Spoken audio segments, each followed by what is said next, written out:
Guys, welcome to another episode of I'm Up with Anthony Santino. Thank you for joining us, whether it be on audio or video or both, because you can't get enough of it.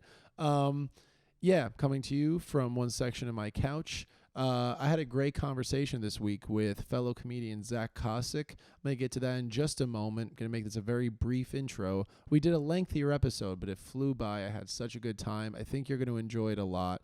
What I wanted to remember to do is, when I was conceiving this podcast, I wrote down a bunch of notes in my iPhone, just things to come back to, things I would want to talk about, because, you know, we're doing comedy, but we're also checking in on our brains and making sure we're cool, we're connecting with other people. One thing I wrote is, this is something we talk about a lot nowadays, but I really like the word affirmation a lot because it reminds us of things we already know.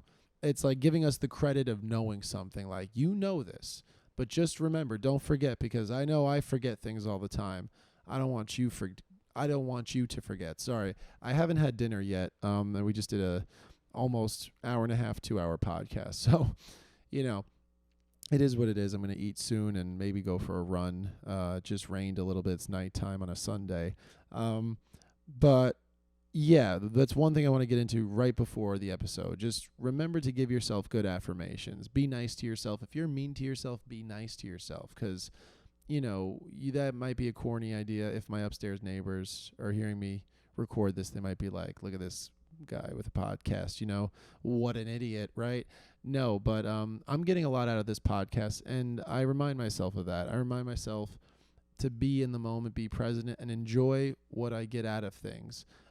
Enjoy work, enjoy the comedy I do, enjoy the people in my life, my parents, my friends. You know, I had a good night out with my friends last night. It was just well-rounded. I haven't seen them in a couple of weeks. We talk, but I haven't seen them. It was good to see my friends, and to remember what you bring to the table, remember things that people have given you, things you've given people, memories you've made. Think about all that and hold on to it, because it didn't go away. You know, the good you have to offer didn't go away. You still have a lot of good to give. If you're having a hard day, just remember that. Okay. Yeah, I think that's a nice enough message, and I mean it from the bottom of my heart, and my empty stomach. So I'm going to go eat, and let's get to the episode. Ladies and gentlemen, welcome to episode 2 of I'm Up with Anthony Santino. I feel a little too casual the way I'm sitting right now. If you're watching in the video version, we're going to move right past that. Today on the show, very excited. It's a Sunday evening. There's some rain that's going to be coming into the system in a few hours. Perfect time to have Zach Koscuik, ladies and gentlemen. Hello. Zach, because Zach makes it rain on the stage.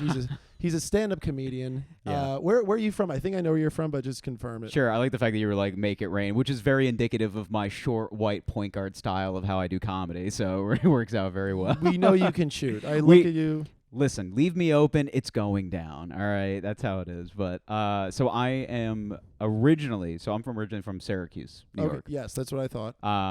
Which perfect basketball reference, honestly. That works out. Yeah, almost. the orange. You're in a zone defense over here. Yeah, we're running zone. We're popping J's. We're doing everything we need to do. But yeah, so I'm from Syracuse. Been in the city for a few years now. Just moving, shaking, you know. I was gonna say, and we were talking. We talked so much before the podcast too. I was like, "Are we gonna have anything to talk about?" I was a little bit nervous. I have too many things on my mind all the time. So. Yes, no, I'm right there with you. But you know, I'm happy to have Zach on the show. Zach's one of my favorite comics in New York.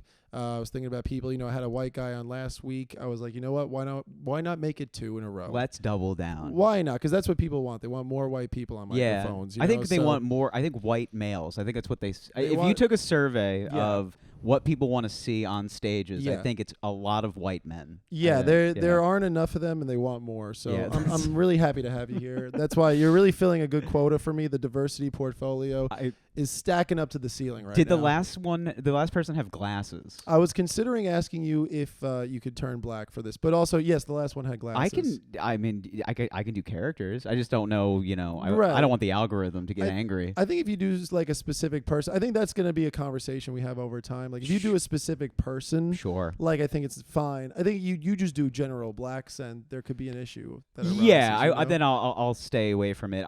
There will be no makeup involved. I'm just gonna be myself. Yeah. Yeah. I'll be myself too. Yeah. I won't pull a Trudeau on you. Oh, thank you. Oh, shoot, Justin, my boy. I do a bit where like I've been doing it for so long. It works fine. It's just like there's a reference to Justin Trudeau with the brown face and whatever. And like every time I talk about it, I'm just like, oh my god, that bit I do, and like it's one of those. It's gotta get retired at some point, but it works. I think I've heard you do it one Probably. time. If you remember somebody in New York doing a bit, that means it's been done too many times. Probably. Well, yeah, but that's okay.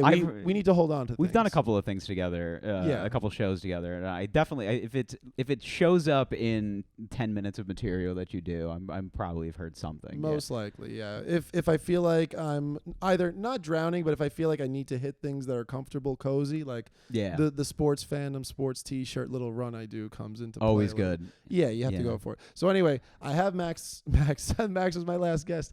I have Zach on the show. I remembered his name despite me not saying it. I have Zach on the show. This is obviously, as I've said in the last episode, and as you might know if you've read the description of this, it's a comedy, mental health, whatever we feel like talking about podcast. I didn't ask you beforehand, but like I tell my guests to come on and like tell me things that like they have issues with, like things that are weighing on them, or whether it's personal or outside of them, whether maybe it's a news story that you're holding on to. I don't know, but more so like we like to get personal. One thing, let's start with one thing. Is there something you'd like to share with the class that that's been bothering you? I'm a habitual oversharer, so Go for it. This works out very well for me in general. Honestly, the thing that I've noticed with me recently was I've been having this sense of constant.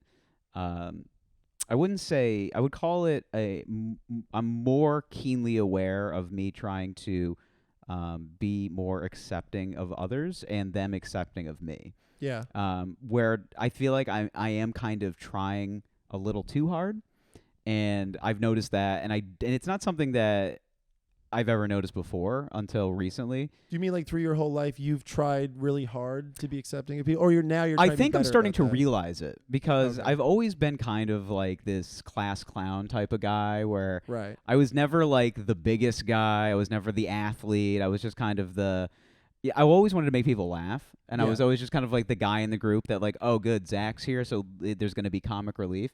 But subconsciously, I feel like that was something that I was doing as a crutch to get acceptance. You know what I mean? Yes. Like, so now I feel like when I do it, I'm doing it even more, like turning it up even more to gain that, further acceptance, which I think is just going to take time and like, self-evaluation, therapy, like all those things that are, incredibly important that I'm a huge proponent of because if I didn't go to therapy and I was lost with my own thoughts, I don't even know what what that would be like. So no, and I started going again recently. Haven't told my dad, so if you're watching, Dad, oh man, but no, it's one of those things where it's just I won't get into that. But I started. I think I want to know more about that. I do too. Why does is your dad like an anti-therapy guy? No, like if I told him I needed to do it, he'd probably be fine. But it's one of those I don't want him to use it against me. Like if he's having like an Italian New York guy kind of day, I want to be like, yeah, go talk about it in like I don't want that to happen. Okay, which will happen. Making more Listen, sense. I've lived my life long enough. I know I'm an oracle for it.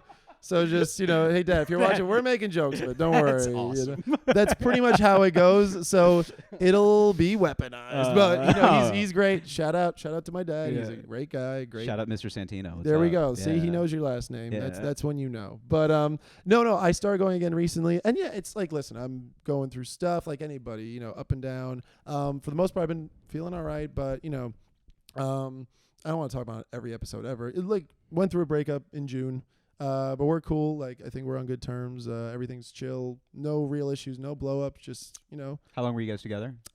6 months straight, and then like on and off a little bit, just like trying it and then seeing it fall again. But we're cool. It's just one of those, just as a general basis, like I'm dealing with that and, being single again, whatever. It's weird. But like really just diving into comedy, diving into that and really like finding a lot of fulfillment there. That's part of why I started this podcast is like I wanted to grow in my community and like get to know people more. Like I know you, but I don't. You know what I'm saying? Yeah, I feel very similarly, and I think Right. that actually kind of plays off of the fact of like my acceptance thing, where I'm like, Yeah. I want to be accepted by all these new people, but also I like need to realize that there's just too many people. A lot of people. There's just too many people, and you can't be accepted by everybody because the only thing it's going to do is just it's gonna take over other parts of your mind that should be used for creativity or for just other things outside of like just that constant need of acceptance. Right. Well, like I struggle. I mean, we were talking before the podcast about social, like and how like social media affects your career and how much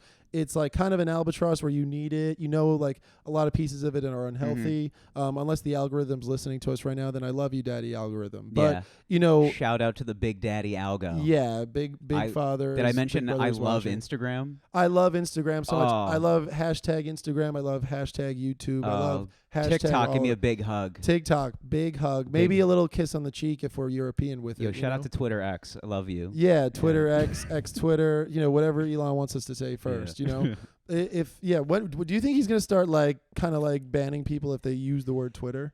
I don't know, because every time I watch anything on television and somebody brings up a tweet, they go, "This tweet from Twitter." Yeah, so they don't say this don't. X. They're gonna. It sounds like a dating show. I've been like, I'll listen to like sports podcasts and stuff like that, and they'll bring up a tweet from an athlete and they'll say, "I was reading Twitter." They won't be like, "I was reading X," but I did listen to a show the other day where the host was like, "I was on Twitter X." He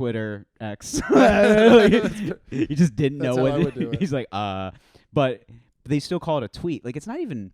You can't call it an X. Like that's not fun. It sounds like a whole other topic of conversation. Exactly. Yeah. But and it sounds dark and it looks like a dark profile. It's weird. Like it's like a dystopian kind of. It's got I mean, I think goes without saying. I think there's love you X. Don't. But I love you, by the way. But your dystopian society that you're creating online is kind of freaking me out. I'm not gonna lie. I think the logo and everything that he's doing it's purely for synergy. Like he wants the X brand to be associated with everything that he does. Yes. So like obviously there's the vehicles, Yes. there are the cars, there's Tesla, and there's the space program. Right. Everything has an X assimilation to it. So it's like I just think the guy is crazy like marketing. And there's like probably like a chromosome reference in there or something, It's a little bit. Probably, man. The guy's got a few. The guy's got a few things going on. Yeah, but I think also just get back to the social thing. It's like I don't know what your relationship to social media is. I mean, mine.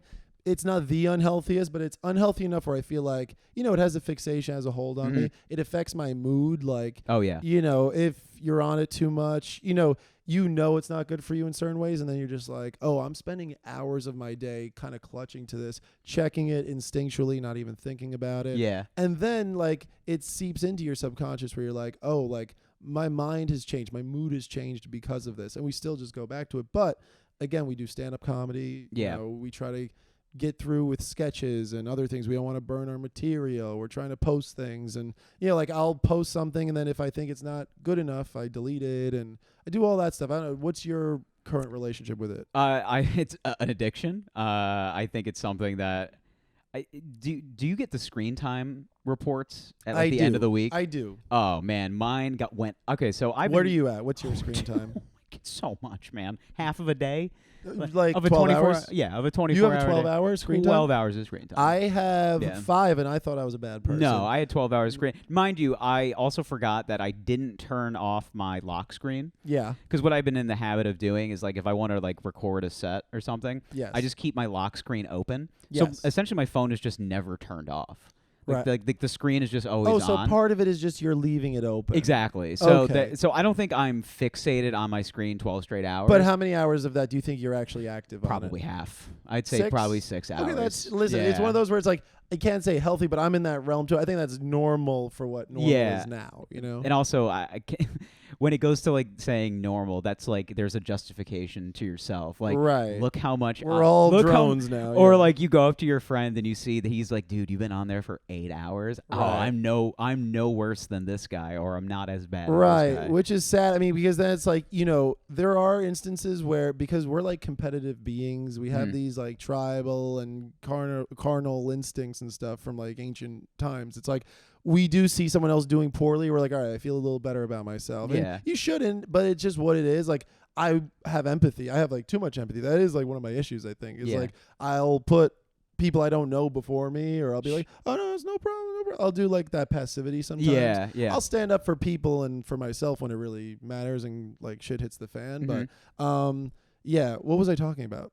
Oh, we're talking about like Just social media. Yeah, just the fact that Yeah. we're on it too much, and the fact that it's got this weird kind of stranglehold on not only I think ourselves as individuals, but also kind of like our career path. And also, it's like right now what we're talking about, like this comes up so much, and it's relevant, so it's important to talk about. But it's like, don't you notice like how people are always talking about this on podcasts, in person, hanging out with your friends? We always talk about it, and we just go back to it.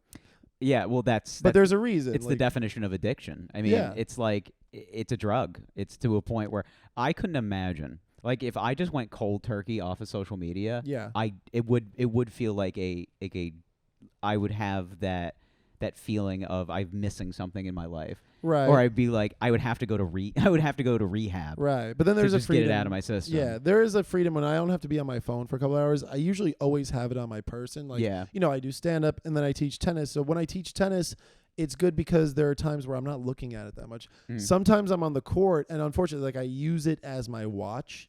So I have it on me to check the time. So I'm always checking the time on my phone.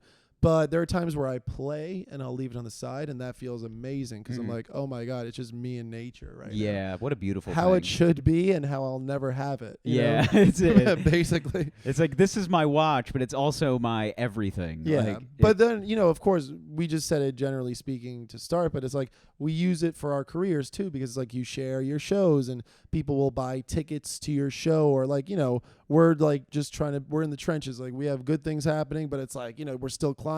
You know? It's like, I want to like make a sketch that's going to pop so hard it brings me to Radio City. Like I mean, that's what I think. That's what we want. That's what we want. That's what we want, and it sounds shallow, but it's just true. It's like people think like this. You just don't. Not everyone says it all the time. It's not shallow at all. We're not. If you're doing something like this, you should want to go to the highest level you possibly can. Of course, and that's like the thing too. Like for anybody that's just like, I'm just doing it for the love of the game. It's like, okay.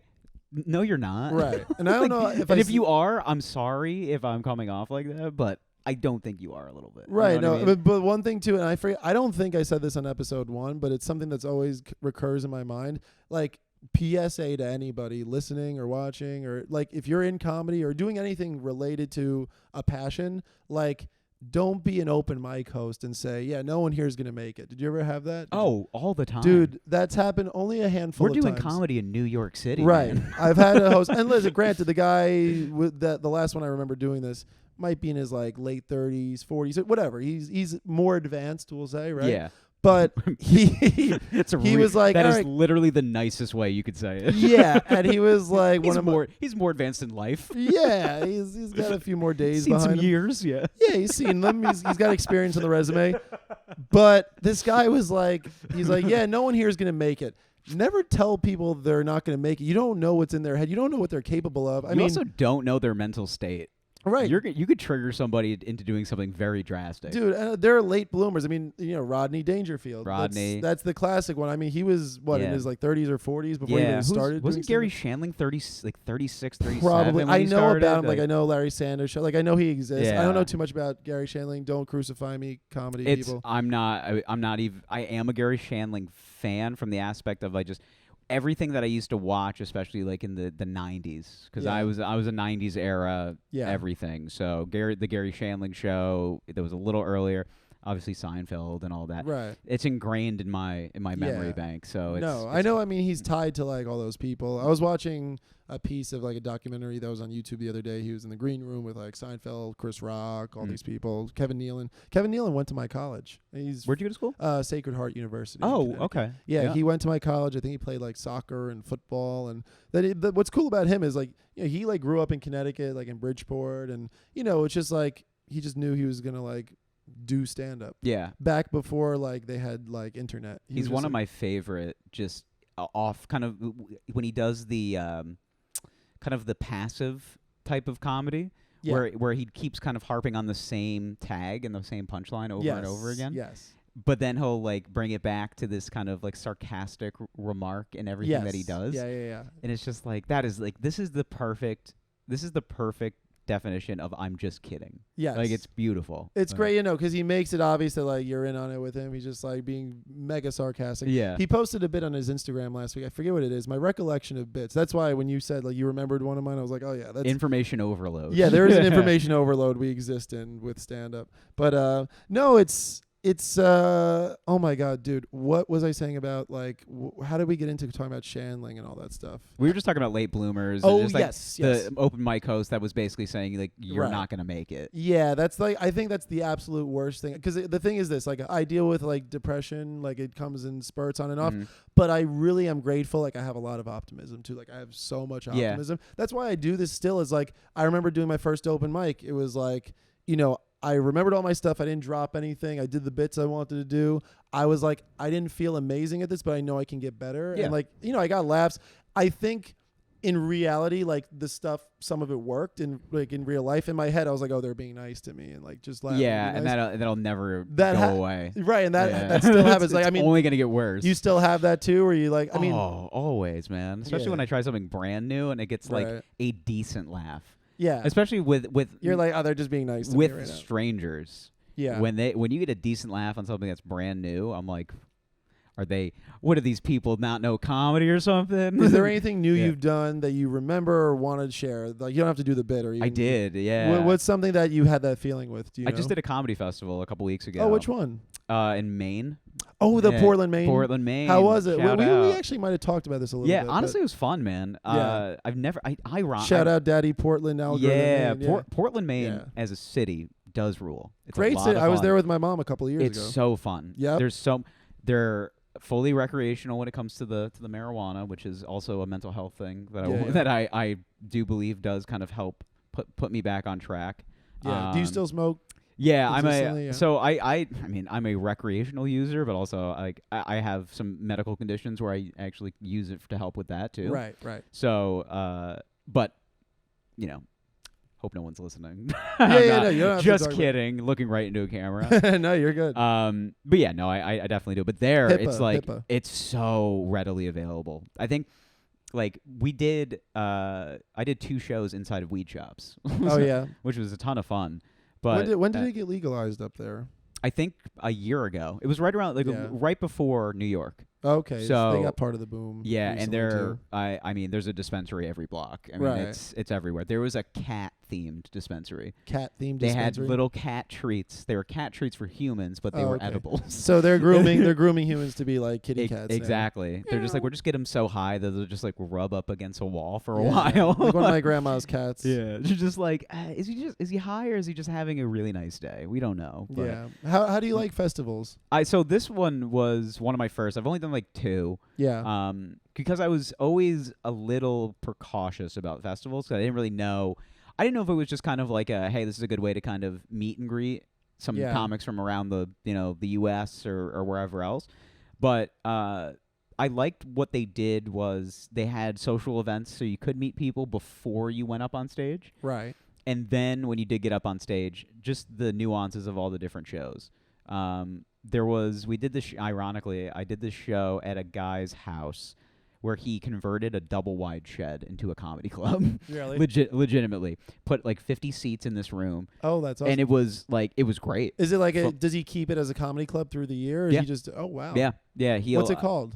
It's called the Laugh Shack. The Laugh Shack. Yeah. Okay. Sounds like they have like crab legs they serve. Yeah, you. that's what I was saying. Yeah, I was like, they got crawdads here? Like, yeah. But it was because we just didn't know what to expect. We were driving out to the show. It was probably 10 miles outside of Portland, downtown. So it was kind of out there. And if you've never been to Maine, basically if you're outside of the city, there ain't much. It's just a lot of trees and water. Like it's just not a lot going on. So we're just driving into the middle of nowhere essentially, and then we pull up to this house, and it starts raining as we get there. And I'm like, I don't know if we're at the right place. And we're pulling up this long kind of gravel driveway. And just the guy pops out of the bushes in a raincoat with a flashlight. And I'm like, oh, my God. And he goes, hey, man, you're in the right place. And he flashes the light. And there's just like this comedy club like 100 feet away. And I'm like, are the people covered? Like everybody's inside? Yeah, it's a shed that he basically made an entire entryway. And he put a tent up. Oh, like wow. one of those like big walking tents. Very cool. And we get there, and I'm like, oh, man, this is, like, so weird. I have no idea what to expect. And then we walk inside, and it's just awesome. He's got, like, a backdrop. He's got a great sound system. I'm like, this is insane. They're serving drinks and stuff. Yeah, he's got whatever. BYOB. He made food for everybody that came. Oh, that's awesome.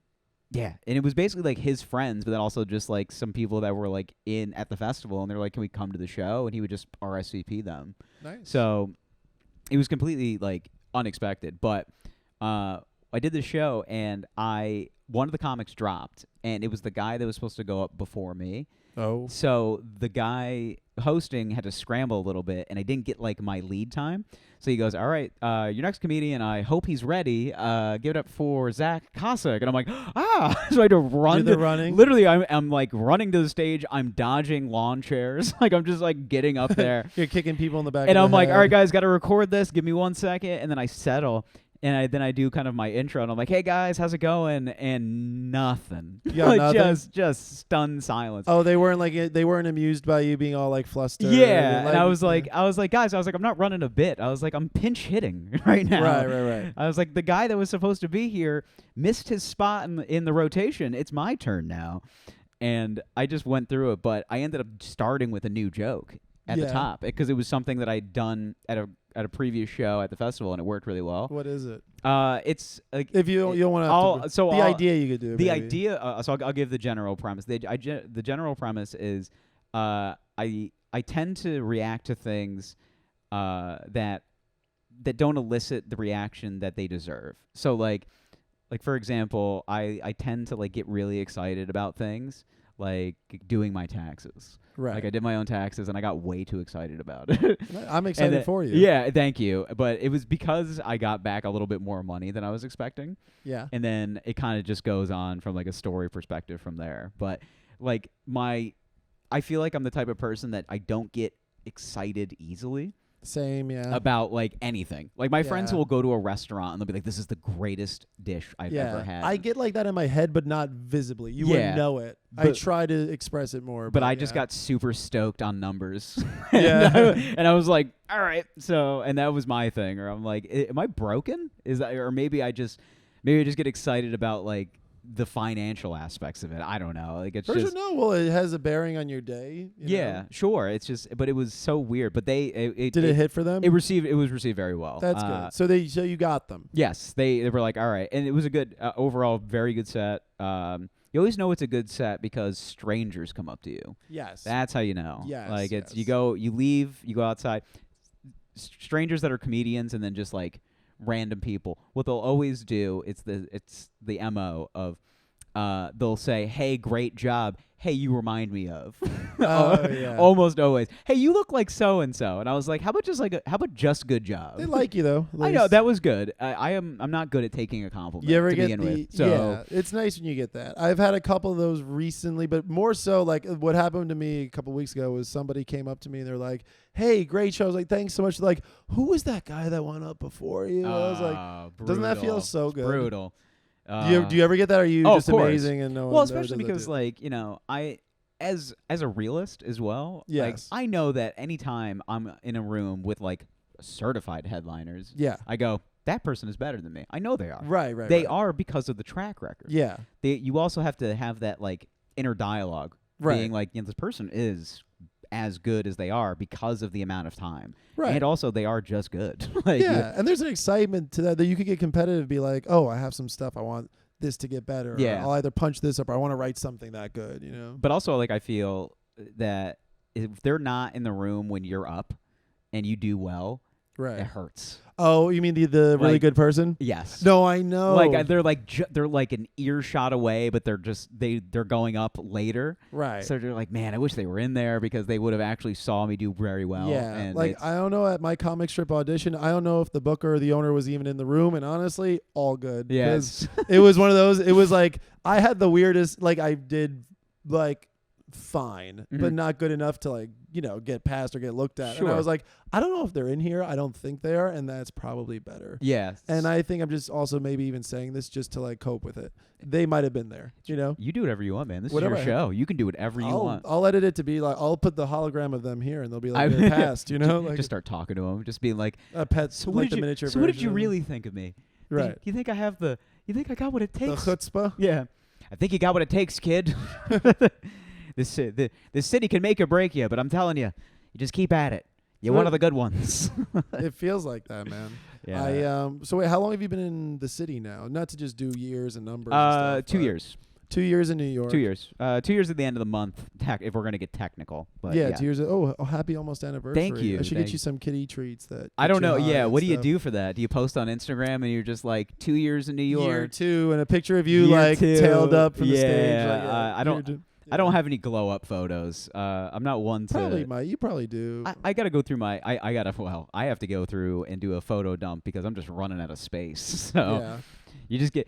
I'm getting the warnings on my phone that they're just basically like, yeah, there's not enough room for you to even turn on the phone. I I'm got like, that oh yesterday. no. They want me to add a terabyte. I'm like, Oh. no, that's my Twitter x.com Yeah. queue. That's just yeah. There is not enough space for all the things that we want to do. Like.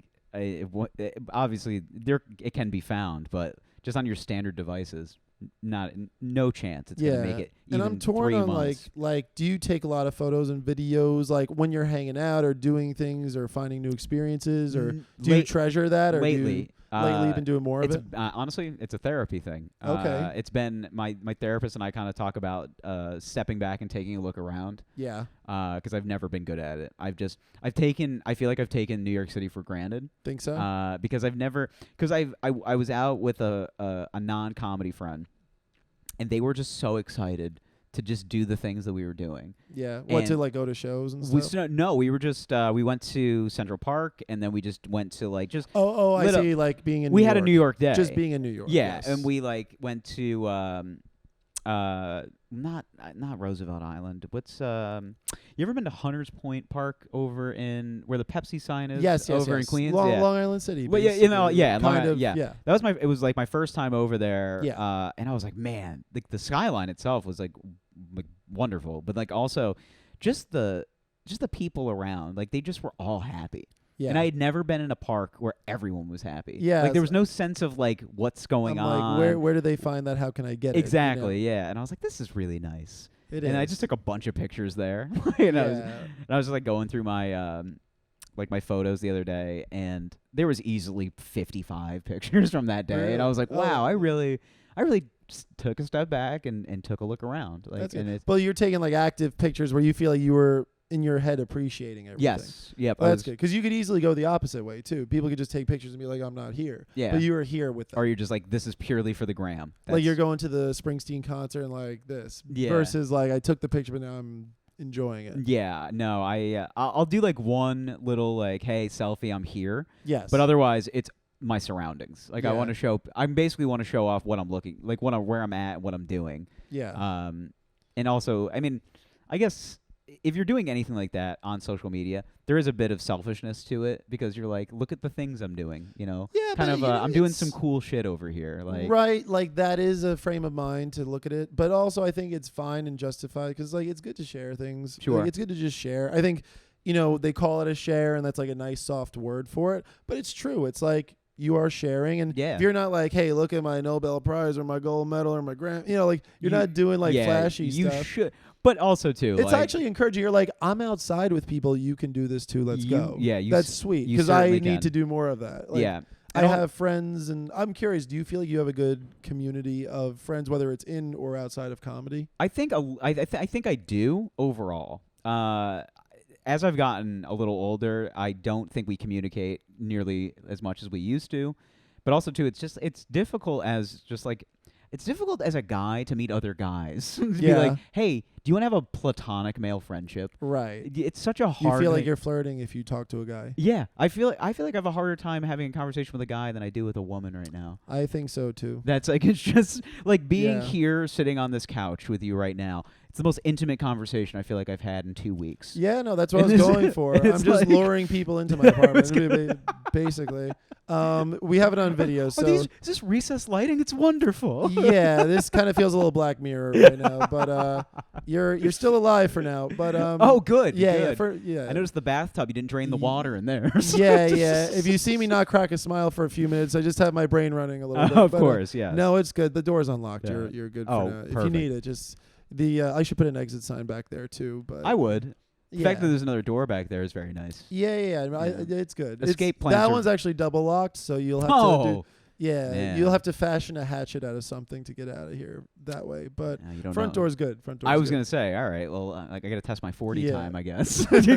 Yeah, it's NFL Sunday right now while we're recording. I so. know. Oh, what are you a fan of? Are you a fan of any teams? I'm a huge NFL fan. Do you have a favorite team or just like I players? do. Who do you like? Is it a secret? It is not a secret. I'm loud and proud about it. You mentioned it before. I'm a Detroit Lions fan. There we go. Who's their quarterback right now?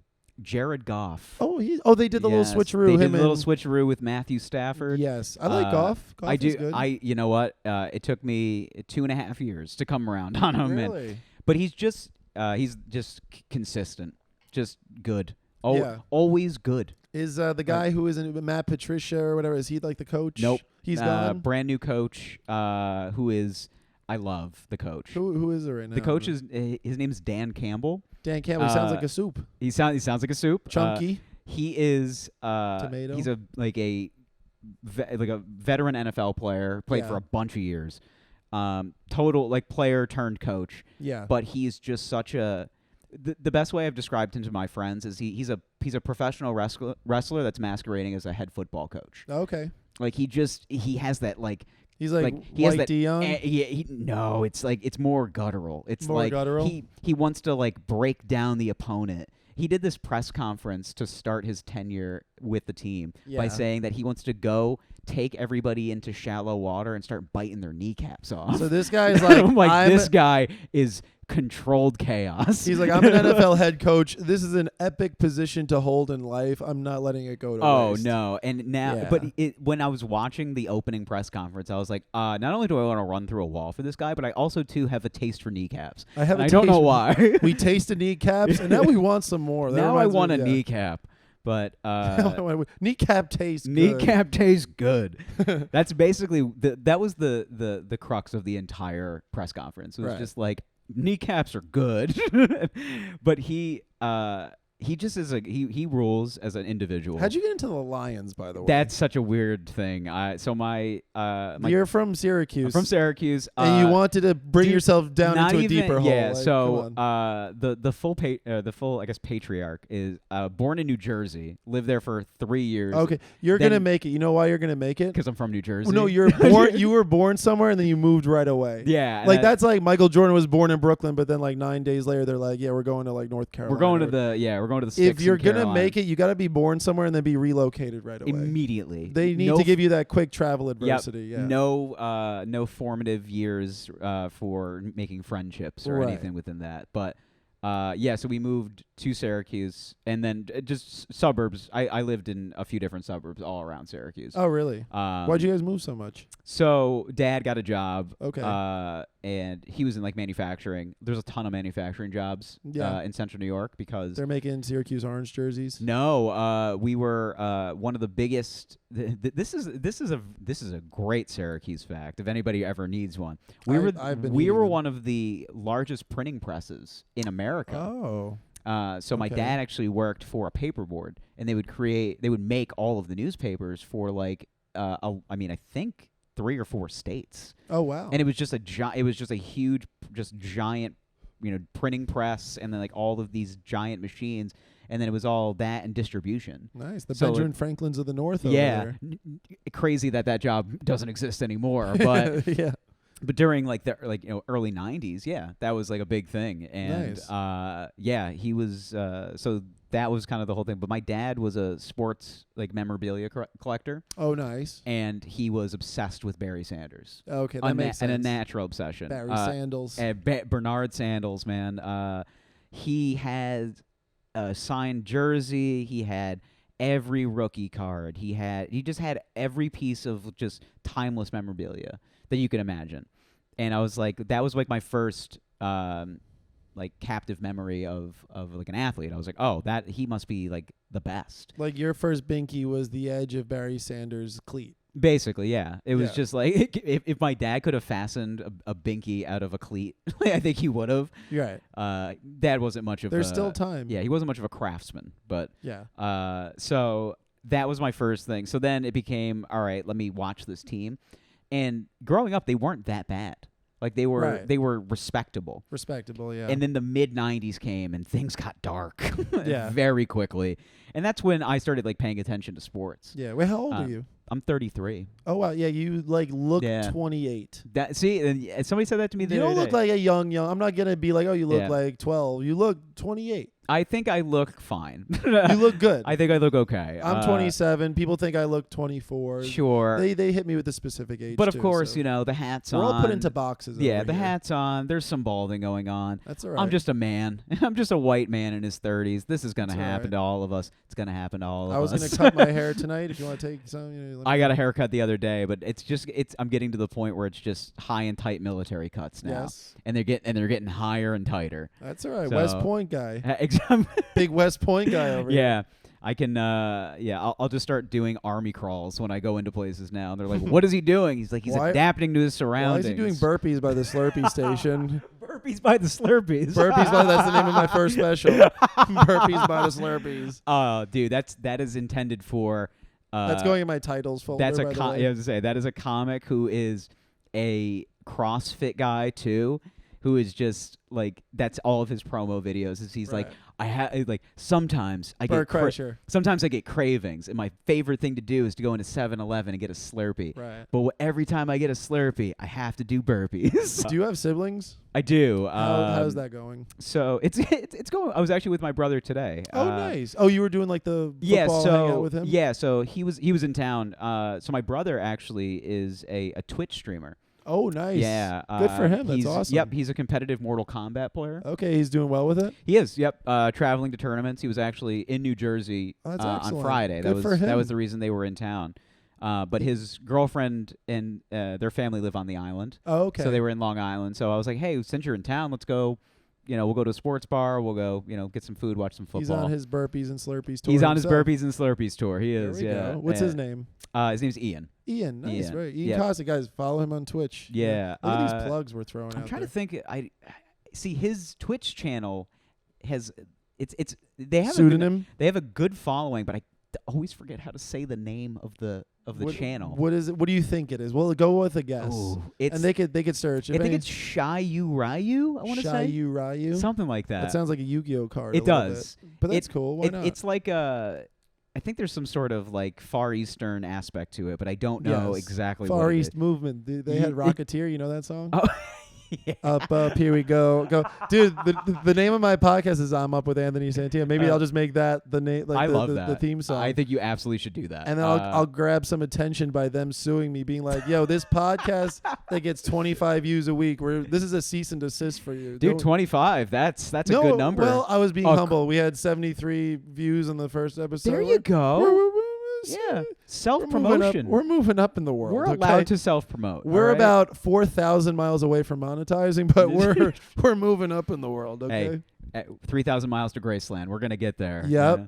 Oh, I saw Elvis. Did you see Elvis? No, It was fine. It was good. I don't know, just Austin Butler not changing who he is as a person now because of that role is so funny to me. That is very silly. Yeah. I think he'll probably be getting out of it a little bit. I would assume so. I don't blame him, though. I feel like that is the kind of immersiveness where an identity crisis is bound to happen. Well, yeah, just like, his voice just kind of changed. Especially as an actor. That's a cool voice, too. Yeah, method acting especially, when you're just in that character role. I mean, you've seen it with... I mean, some actors have ended up dying because of just their crazy infatuation with that role. By the way, do you think Method Man, when he's acting and does a good job, do you think he just goes method acting? Like, I don't think I think he's too cool for that. Way too cool for that. Yeah. That was a white guy presumption. I think what he does is like he gets offset and he's like METHOD man, and then he gets offset. Probably. Yeah. And everyone's like, "Yep." But like very That in makes his own sense. head, doing it out loud, but just for him. Precisely. Right. The guy is... He doesn't care what the other people are thinking. No. Yes. No. Shout out to the Wu-Tang Clan. He has by a the good way. face, like, for camera.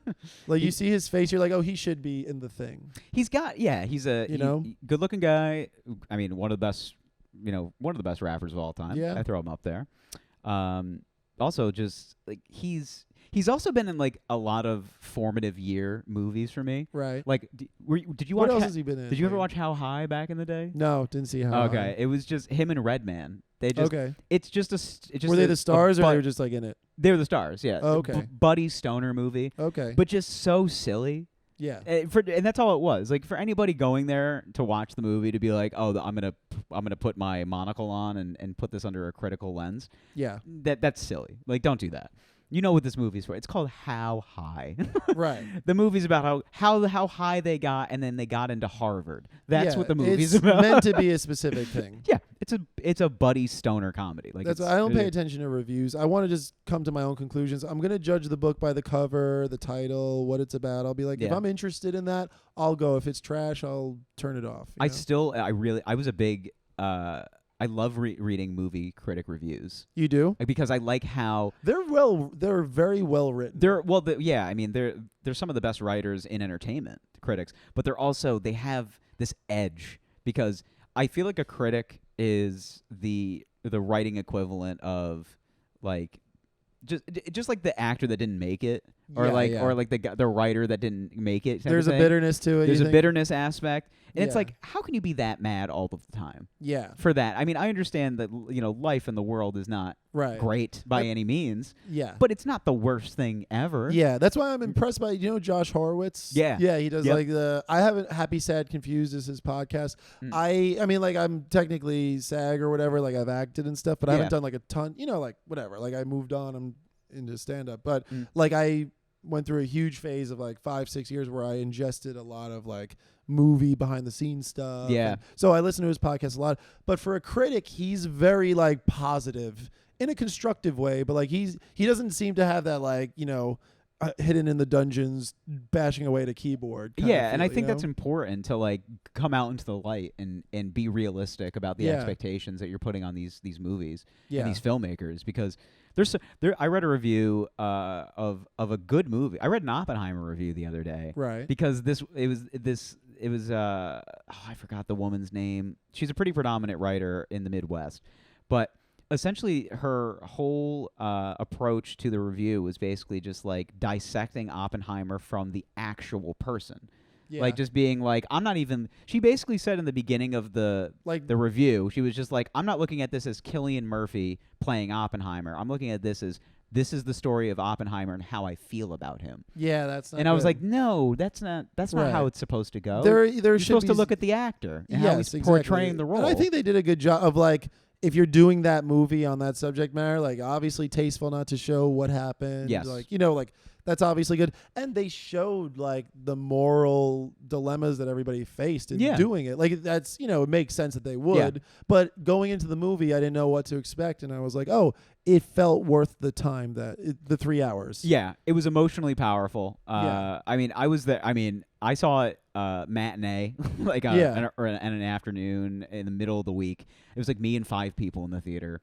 Yeah, I went later. I waited like 2 weeks past opening weekend. Yeah, I was like, let me go. I love I do truly enjoy going to the movies, like Movies by are the myself. best. By myself, and because I just like to, I like to watch and just take in everything. Yeah, I like doing it. I'm an only child. I can do things by myself, but I am craving community sometimes. So I try not to these days, but I'll do it, and it'll feel fine. Like I think I saw Elvis by myself a while back. Yeah. Yeah. I do love going to the movies by myself. Mind you, if someone's like a group is like, they want to go to the movies, I go absolutely.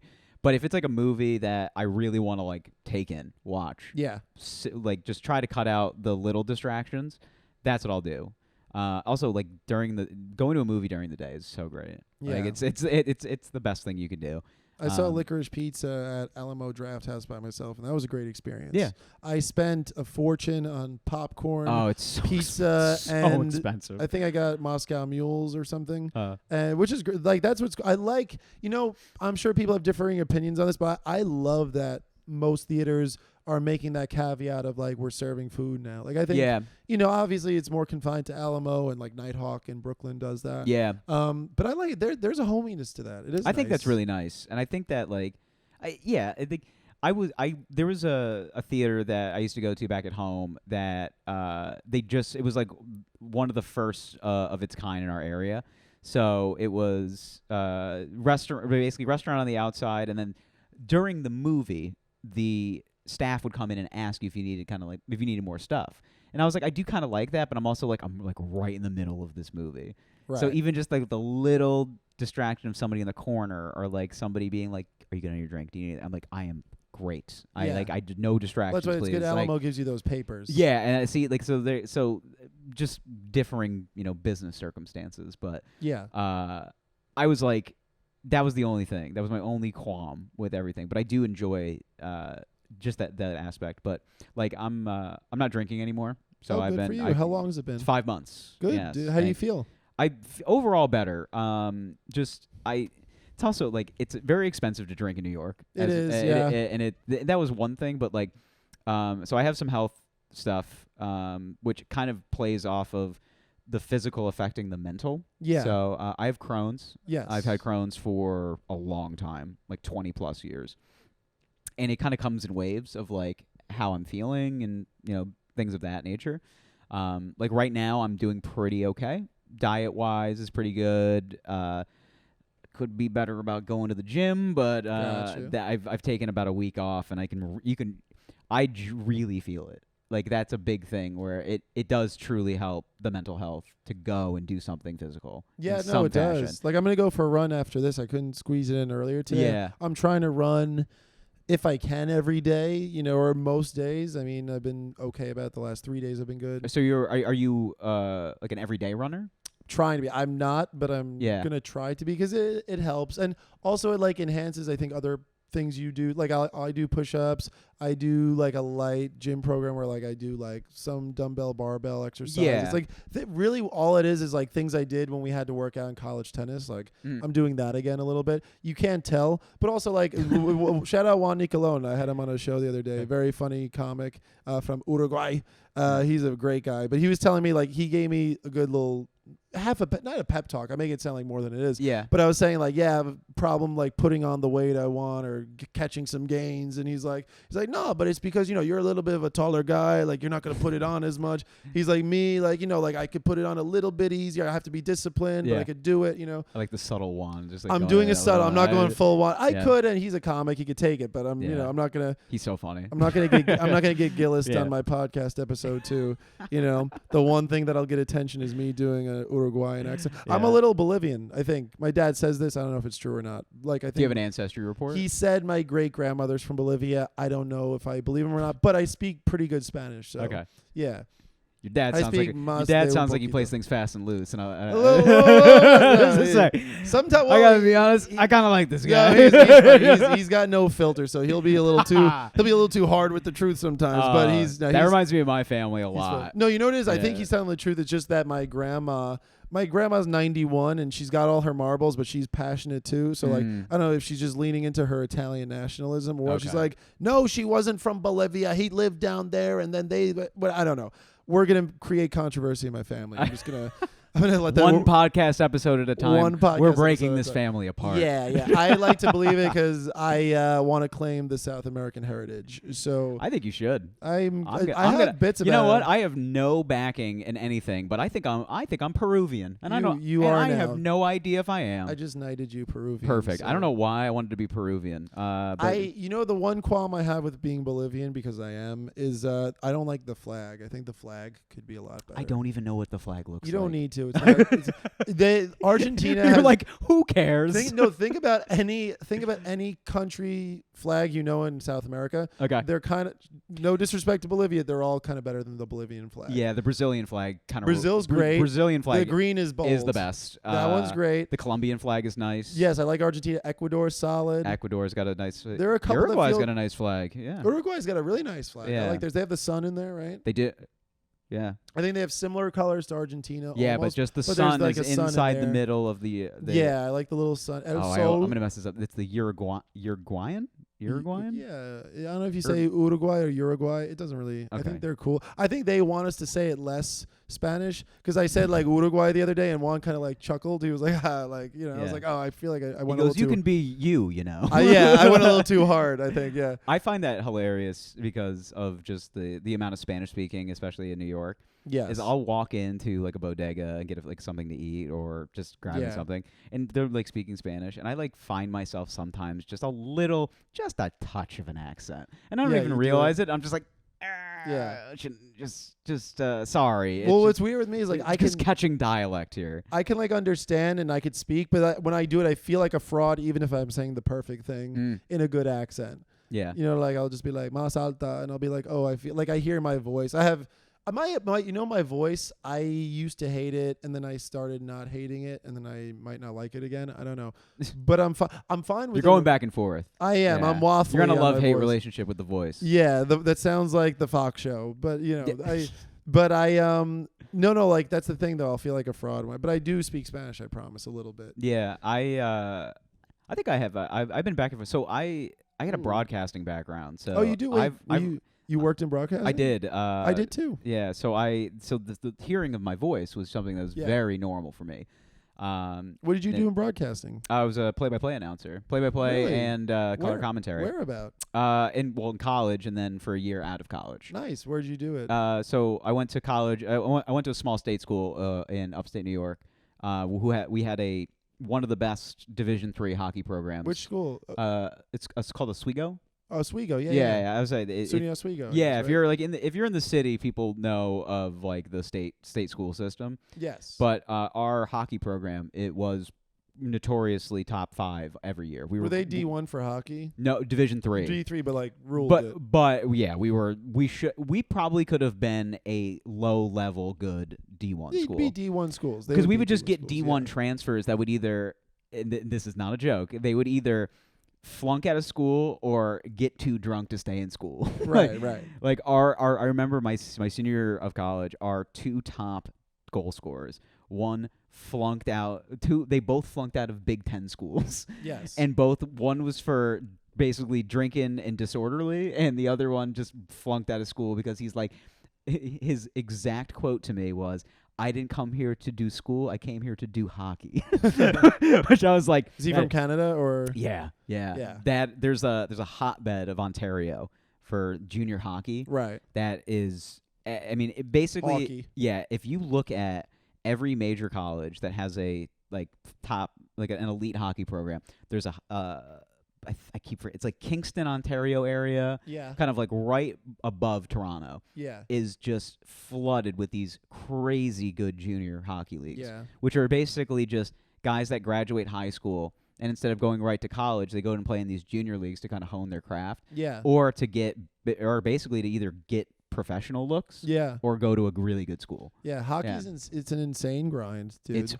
I know some hockey. There's a couple of comedians that were hockey players that I've talked to, and I'm like, it's kind of a good balance because like to play hockey and to do comedy, there is some nuance to it. Yeah. Because like you have to grind and you have to be competitive. You get the discipline, and you have to know things, but you also have to take the next step and just try to be better than the next person, or just try to be better for yourself. Yeah. Because especially in hockey, if you're not going to be better for yourself, someone's going to knock you out. If you're not better at literally hockey, knock you out. Yeah, if you're not better at hockey, Justin Trudeau's going to do brown face. He's gonna do brown face. He's going to lock you in a room and make you watch him prepare for his party. What's gonna happen is he's gonna clockwork orange you into watching him do blackface. Yes. Hold your eyelids open and just make you watch. And then he's going to force you to become his publicist and make it go away somehow. I feel like that's the funniest thing. If you have a bad game Yeah. on the ice one night, and you're just like, all right, we have to take you to the den. It's The like, den. what's in the den? It's just like, it's just they force your eyelids Trudeau's open. like, It's just office Trudeau hours, doing bitch. blackface. Welcome to the Welcome to the den. yeah. That's so funny. Unbelievable. Now I'm never playing hockey again. Oh, I will. I'm glad I never did. I was just friends with a lot of hockey. I was players, obsessed too. with hockey as a kid for a little while. I say it even in Canadian hockey. Yeah. I did a few Love puck hockey, shoots. college Yeah. hockey. Yeah. My godfather's sons were like very good. Like they made like AHL and stuff. Like, Yeah. they were good. So they gave me their hand-me-down gear. I would watch NHL Network religiously for a couple of years, go to Rangers games. A girl in my class in elementary school, she had like Rangers season tickets, so they would give it to us a lot, which was awesome. They had great seats too. They were like right behind one of the goals, which in hockey I think that's like a good spot. It's pretty good. At the Garden, anywhere you can. Well, yeah, anywhere close is good. anywhere. I mean, anywhere in the arena. to Hockey's anywhere better in person. in the Garden is the Garden's the best. It's one of the best hockey venues. It's really the place we're gonna co-headline in 5 years. Exactly. We're gonna be opening for Tom Brady. Yes, exactly. Yeah, which is Tom Brady's AI. It's really funny that we're going to be opening for a guy that has just won 6 Super Bowls. Do you think he's actually doing it? The whole stand-up thing? I honestly no. I don't think he is. I believe that he wanted to. I think he wanted to, but I think his publicist got in his ear. Probably and he was like, you realize that you're going to make so much money doing sports, right? Yeah, like, you're just going to be looked at as TI now. He has a contract on the table with the Fox networks, like a cool $25 million contract, just ready to go. Whenever he decides to walk through the doors there. He's going to do it. Yeah. He'll probably do it eventually. He should. I think he is if not only one of the greatest, not only one of the greatest competitors of all time. You can't call, and I think I'll go on sports tangents too often. It's fine. I'll never call Tom Brady one of the greatest athletes of all time. You'll never call him that? Not one of the greatest athletes. I get from you. a pure athletic standpoint. Yeah. I think he is besides Michael Jordan, the most competitive athlete of all time. I agree with that. Just will do anything to win. Yeah. Self-motivator. Footballs were deflated. Anything he needs to do, really to do anything he needs to do to win a game. Yeah, unless Tom Brady becomes fans of us, then I'm just joking. But he was never like God-gifted. He never had anything anything given to him. He had to win a job in college to become the starter at Michigan. He was like 197, 198. He was the 198th pick, if I'm not mistaken. Like that. But if you go back and watch the old NFL Combine videos, he looks terrible. Yeah, he looks like a kid who just literally just got off the couch after eating potato chips his senior year of college, and he's just like, oh yeah, now I got to play in the NFL. You're right. And lo and behold, that man is he's a statue. Yeah, that guy he's on the Mount Rushmore of best players of all time. Yeah, like I'm a Jets fan. He tortured us for a long time. Oh, I don't envy that at all.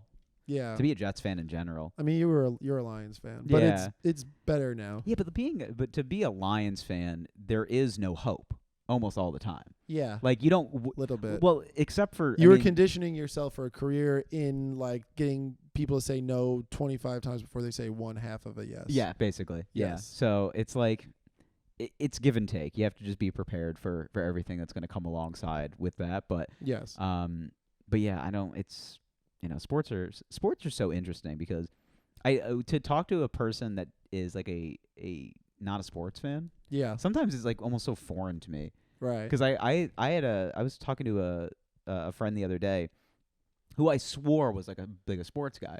And we start talking, and he just like stops me, and he goes, what are you talking about?" Right. And I was like, "Oh, you're not like a sports guy?" He's like, "No." Even right now, while we're talking about it, I love it, and I'm just like in my head, like, if people listen to the podcast, are they going to care about this? Yeah. But I do because I'm not gonna. Oh yeah, I'm not breaking down X's and O's over here. No. Well, sports are very analogous for life. Yeah. Like I think you get so much out of it. Like I grew up playing basketball and tennis. I mean, I played a lot of sports. I played basketball, baseball, tennis, soccer, hockey. Kind of not really, but like I did all these sports. it gives you something. I mean, the discipline of getting up, you're late for practice, Yeah. there's repercussions. Like, you know, I think whatever frenetic energy I got out of that, it's like out of a respect for people's time. And Yeah. out of a respect for your time, too. Camaraderie. Yes. There's like the teamwork aspect. I mean, Yes. there's a lot of like great lessons that can be done. Like I played sports up until like my freshman year of high school, and it was Yeah. just like I played a little bit of soccer. I played a little bit of everything. A little Yeah. baseball, a little soccer, a little basketball. And then I just kind of took a look in the mirror and I was like, well, buddy, you're not going to get any taller, and you're not going to get any faster than any of these guys. So maybe get good at talking about it.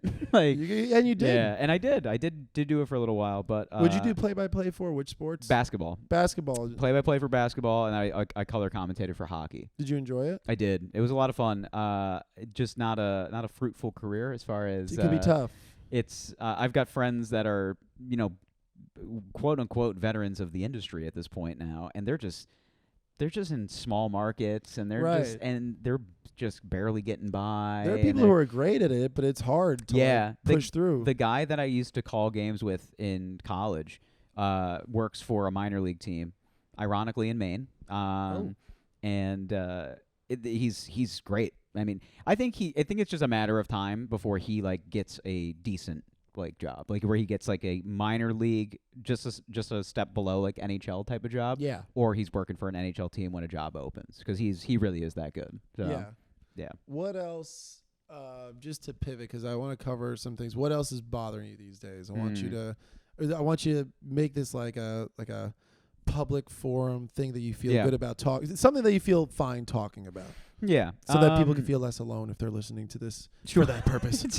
For that purpose. Yes. I'm going to Are do they- it in Spanish accent now. I'm going to pretend I'm from Madrid. I am from Plaza Mayor. I am from Barcelona. I'm from Barcelona.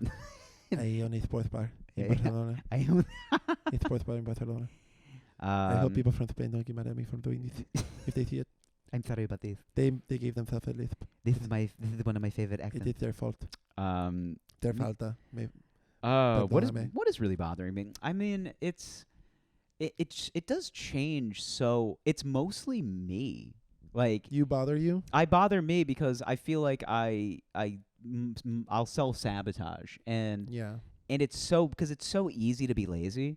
What's Like, an it's example so of easy. self-sabotage you feel like you've Like, exhibited? Like if I'm like I could always find something to do as far as like this like stand-up's concerned. I could always write Which is more. a blessing, yeah. I could always go to more open mics. I could always, self-promote the shows Yeah. that I'm doing, all that kind of stuff.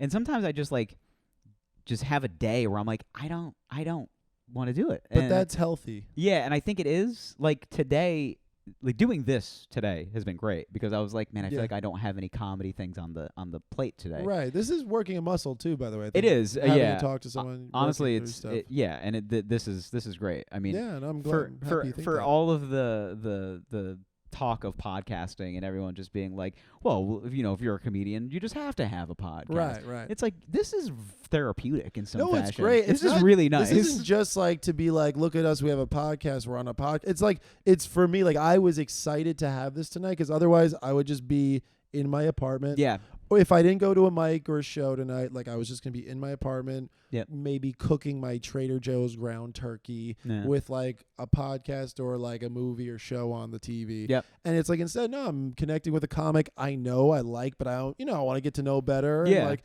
I'm creating a show. Like there's a fulfillment to it. It's not a numbers driven thing. It's like, I want to just No. be more of a person. It's and genuine. It's yeah, good. this podcast is good for that. But yeah. but this also is a task oriented thing too. Like, Yeah. I find that if I'm task oriented, like I have things to do in comedy, where that takes precedence over anything in my life. Really, I mean, I'll go through hell or high water to do anything that is comedy related. Yeah. Truthfully, and that's for anything. That's for going, helping my friends, whether they're doing something, stand up or sketch wise, producing my own shows and promoting those. I mean, just doing all the different things, because it's the thing that I love. So I want to continue to do everything that I can within it. But also, there's that side of me that like takes the step back and goes, all right, also, have I done enough? Like, am I? It There's gets that tough. constant state of unfulfilled void, if you will. Like it just Yeah. there's so many I'm with people you. doing more, and it's like, should I keep doing all of the same things, or like I don't know. It's just Listen, two things I'll say to you. One, I'm with you. I feel the same way so much of the time. Mm. But two, something I remind myself is like, remember, you're doing exactly what you need to be doing in this moment, because if you're enjoying it and no one's getting hurt, you're doing the perfect thing. Yeah.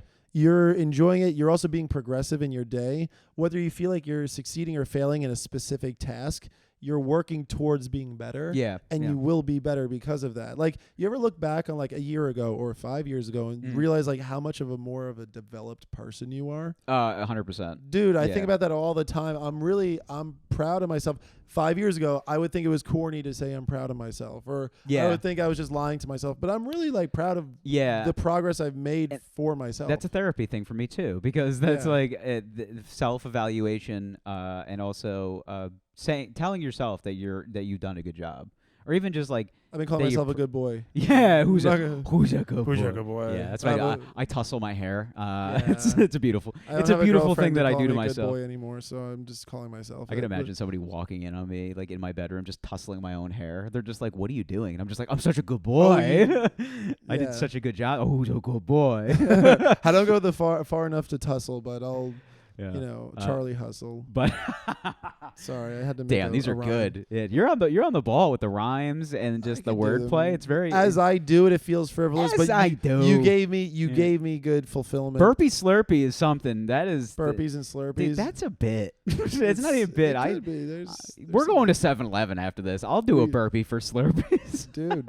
We'll get a Coca-Cola one. I used to love those. Oh, as a dude, kid. honestly, that's still. I've been. If I was 13, I would say that's goated. Yeah, Goated. that's the slang now is so different now too. The kids have those haircuts where like the hair is in the front a lot. Oh, You I see don't that? get it. I don't get it. So like, I was like, buddy, what about all the hair in the back? Let it grow. They Enjoy it. they saw like Jake Paul do it, and they're like, I have to. Yeah. I can't believe the pop culture icon that man has I created for respect them himself. though. I gotta say, Oh, absolutely, dude, I used to like, just to be real, like I used to like kind of not hate on them verbally, but in my head be like, oh, what do they Oh, of do? course, They yeah. make stupid videos.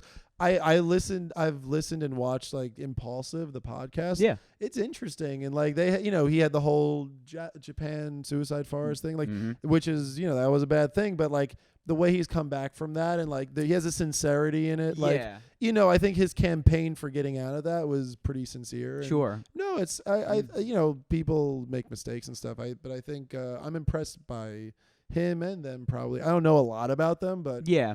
I'm impressed. They have a good come up story, which I do like. They're And from like Ohio or something. they're from Cleveland. Yeah. They're from Cleveland. Yeah. Okay. And and also I like pageantry.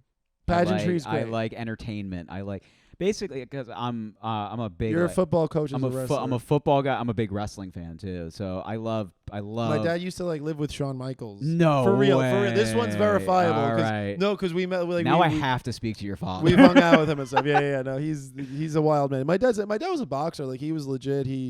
He won the United States Championship and like I a feel like defunct organization. this is such a weak thing. I have to like hold this in between You my did. legs. to open it You up. achieved it with one hand. So I was you like, are not. I weak. was trying to do the twist, and I'm like, I don't know if this is gonna work. No, and that's your first water break. I did like 4 of them. So I mean, if someone's listening on audio, they don't know the difference, but they could maybe hear you going like, But other than that, Mike's away from you. Mike Breen. That's Mike. That's Sorry. Mike Breen. Deep cut if you don't know sports. Bang. Bang! Yo, I know the guy who owns Mike Breen's old house. And he left his basketball hoop there and he still uses it, so that's cool. Wait, Mike Breen's basketball hoop is still there? Yeah, and he uses it and stuff. I wonder what. in the I driveway. wonder if he's just like hanging out in his own driveway, just hitting threes. Bang! Bang! Bang! Bang! It's 3 a.m. He says it every That's time my he makes favorite. It's that's one of my favorite calls of all time. Ray Allen, was corner it one? 2010 NBA Finals against the Spurs. When he was on the Heat. Yeah, That was from the corner, three. right? Bang! just has a. He probably erupted the building just from his bang. well, I mean that Mike was. Breen likes to bang. Yeah, the guy likes to.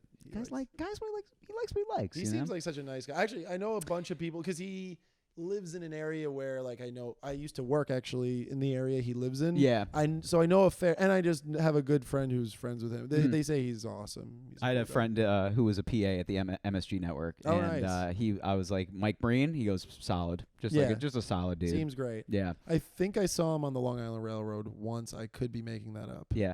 I also love those like thoroughbred announcers, like the guys that have been doing it for so long, like like those Jim Nance types of guys. Yes. Who is just like they genuinely seem like that's just who they are. Yes. And it's definitely like that is the case. Like also like again, you ask somebody that is within arm's reach of that person, like what are they actually like? Again, I had a buddy who worked, at CBS, knew Jim Nance. I go, thoughts? He goes, good guy, just a nice guy, never mean to me. Like that's always the caveat. I feel like, because I've had these conversations with many of people, and it's also like a big comedy thing too, where it's like you meet somebody, they're a pretty big name, and you hear from one person, great person, right, and then another person's like, that guy, let me tell you, let me give you a piece of my mind.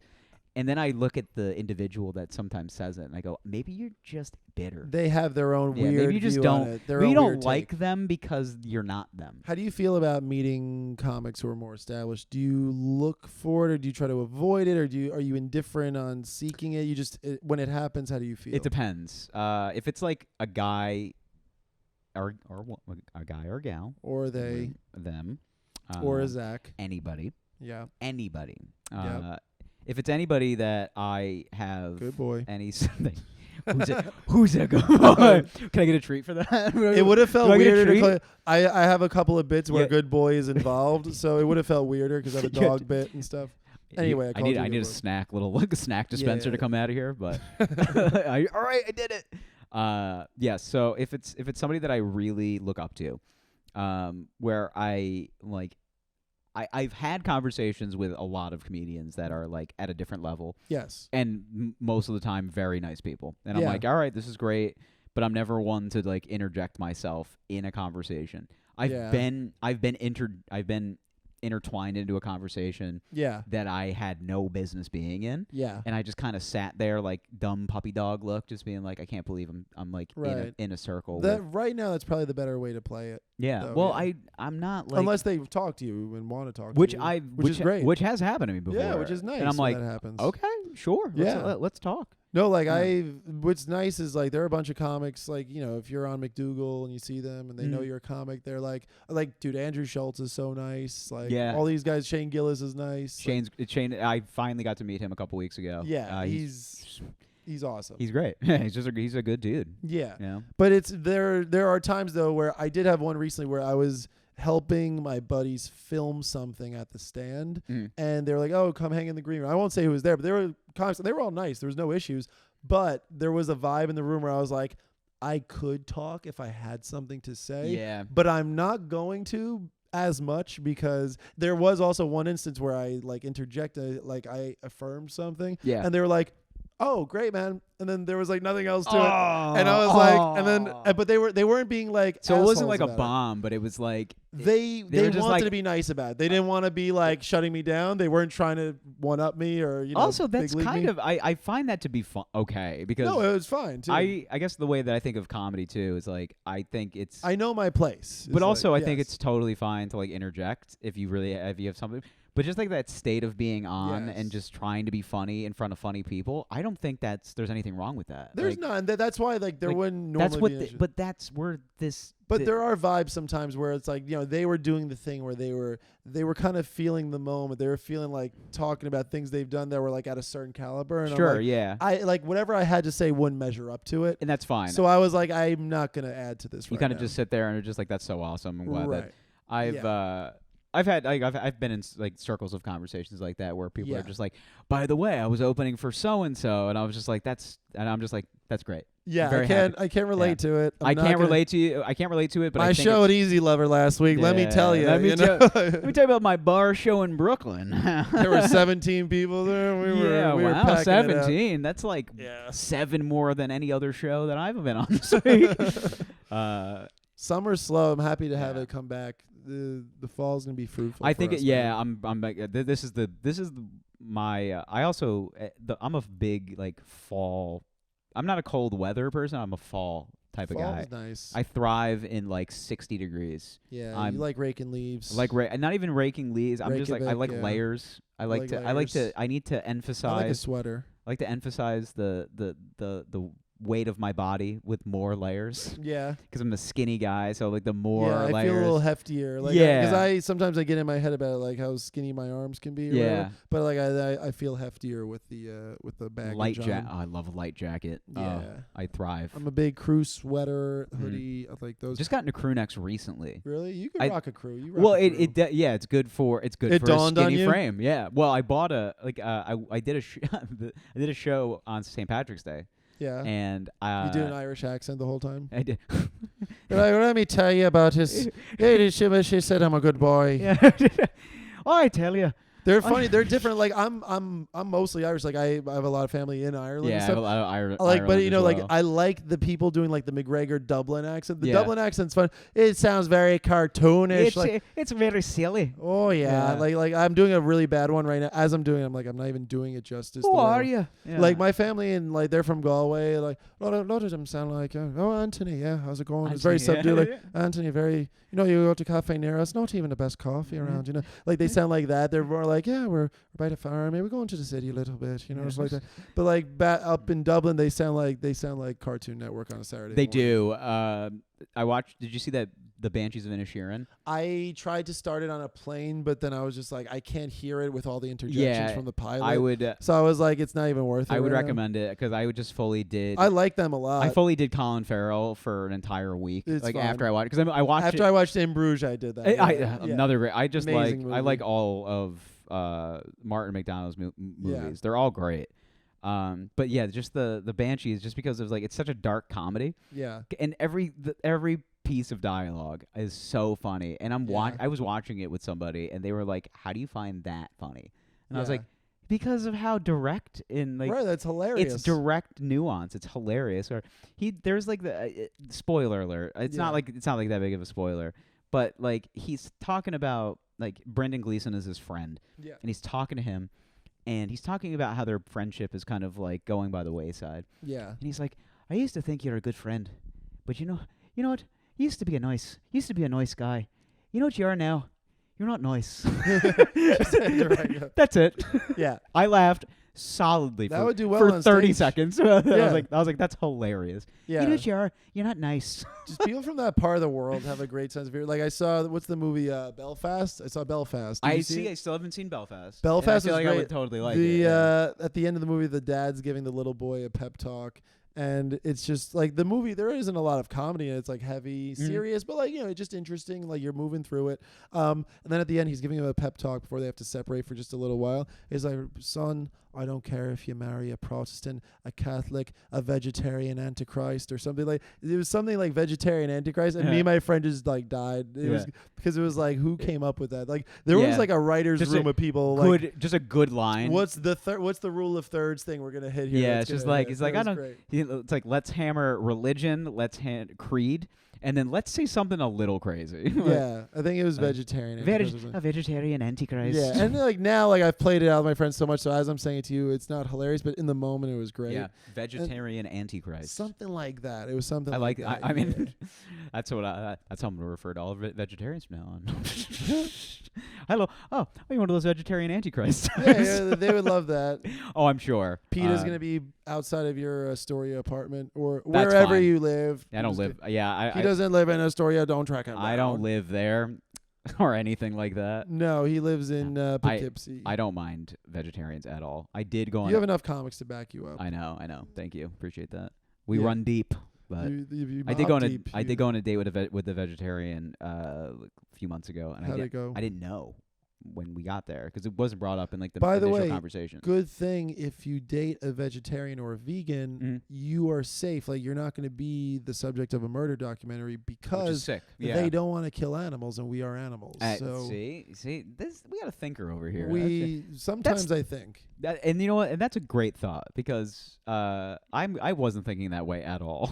My thought was, oh, I'm just always thinking about safety and self-preservation. Yeah. I think so. But it was like she picked the restaurant. And I didn't know where we were going. Yeah. And then I get there and I just look at the menu and I go, A lot of veggies on this A menu. lot of veggies. A lot of veggies on this menu. What'd you end up getting? I got some sort of like A breakup is what you got? No, I'm kidding. yeah, What'd you end up I got some getting? like roasted cauliflower thing. Oh, that's good. It was good. It was like I had like a tahini type of sauce. Do they make on it feel like a substantial meal? Oh like they yeah, add, like, yeah. mushrooms. It was like a and- steak. It was like a Yeah, cauliflower like a steak. good portobello. Yeah, I see.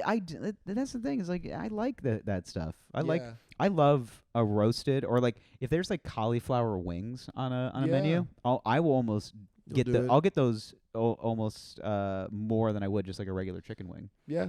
Because I don't know, it's the texture. I like the texture of it. Yeah, so. if it fits, it chips. Like I'll do alternatives. During the pandemic, I got experimental with my diet. Like I did like a week without meat, and I was like, oh, I wonder if a portobello mushroom's gonna taste like steak right now, and it kind of like did a little because it's in your head. The you can idea's in trick your head. yourself. Yeah, Tricked myself into it. I had like Impossible burgers, and which are pretty good. they're very good. But I don't know. I really don't know where I stand on things. I feel like something random will get you. Some random bacteria could get you in food. So you just, I like to be kind of free with it. I do sushi is what I'm saying. I'm experimental. I mean, I like everything. Call me Bourdain.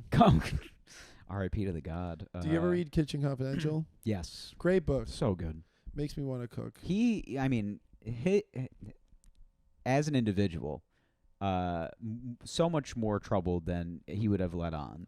Yeah, because it's very sad. And it's the same thing. And, like Chappelle talked about it in his special. Yeah, he led with it, yeah. Where it's like, just because this person is happy, like, in front of a camera. Right, does not mean that when that camera's off, they are not going through it, man.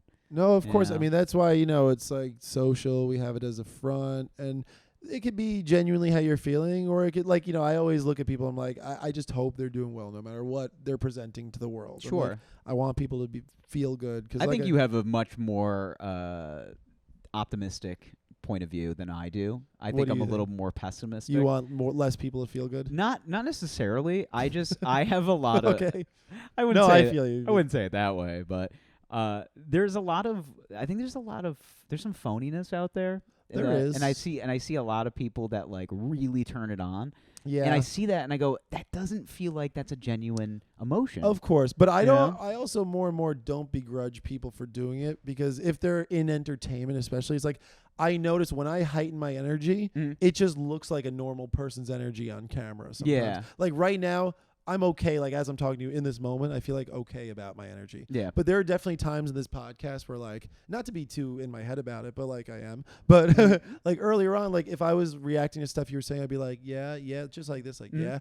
I'd be like, if I watch that and play it back, I'm gonna look like a dead horse. Yeah, just like Yeah, like I look like my face is gonna be droopy because I in my sleep, I think I breathe through my mouth a lot, so my jaw didn't get as defined in certain ways. Things happen like that. And you really have thought about it. I've thought about this a lot. No, this guy's a thinker. This guy's a bit of an overthinker. Bit of an overthinker. This guy needs more help than he's getting, is what I think.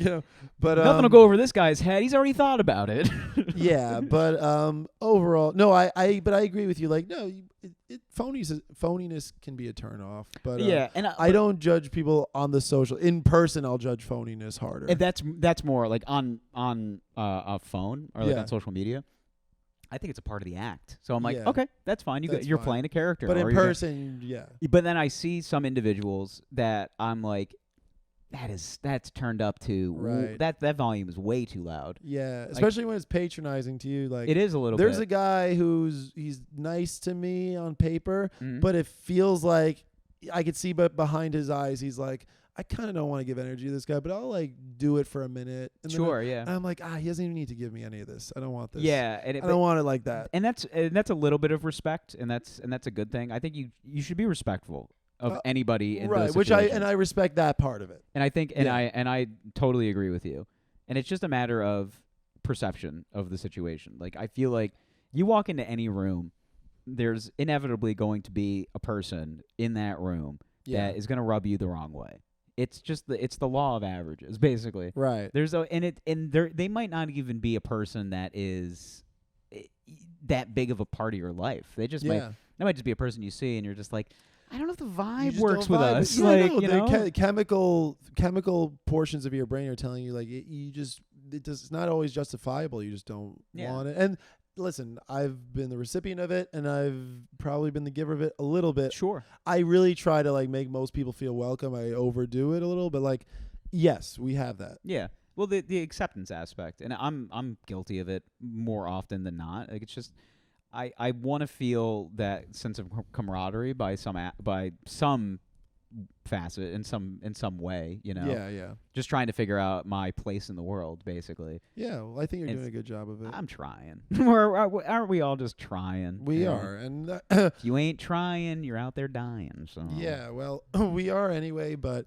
it's I'm happy to like stand up saved me really. Like I just needed it, you know. So I imagine you probably feel the same. It was honestly like an outlet. It's always been something I've wanted to do, and I like dabbled with it when I was younger. Yeah, I was like in college, and I was going like I was the guy that was showing up to our cafe in the public library on campus, being like, open mic night, guys. We're gonna do stand up here tonight, and people were like, what are you doing? Oh, but that's cool. Yeah. You were really on it.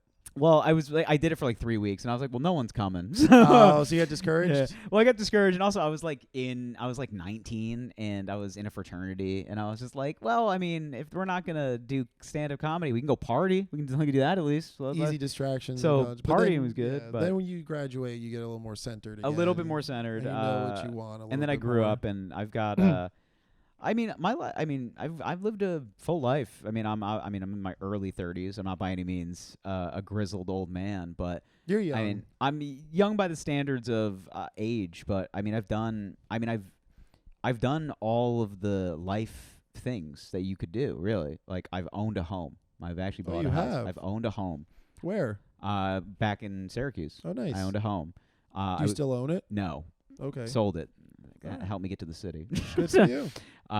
Lived with my fiance. Oh, wow. Had a fiance. Was it a 90-day fiance? In fact, it was. Literally 90 days. Literally 90 days? Literally 90 days. Sorry, I'm probably spoiling a bit of yours. Nah, you know what? There's more to it. I'm sure there is. Stay tuned. There's more to it. Yeah. Was that recent or a long time ago? 2 years ago now. Okay. Yep. Basically within the time frame of moving to the city. It wasn't directly associated to us breaking up, me coming down here, but us breaking up did give me that extra like push to be like, I don't have anything. It was the rocket. I had been talking about a move, and then we had been talking about a move. Yeah, but then I looked at it and I said to myself, I have been talking about a move that she's not interested in taking. She does not want to make this move. Yeah. She wants to establish herself in this town where she has friends, she has a family. This is what she wants, and I completely respect that. And it was a very amicable breakup.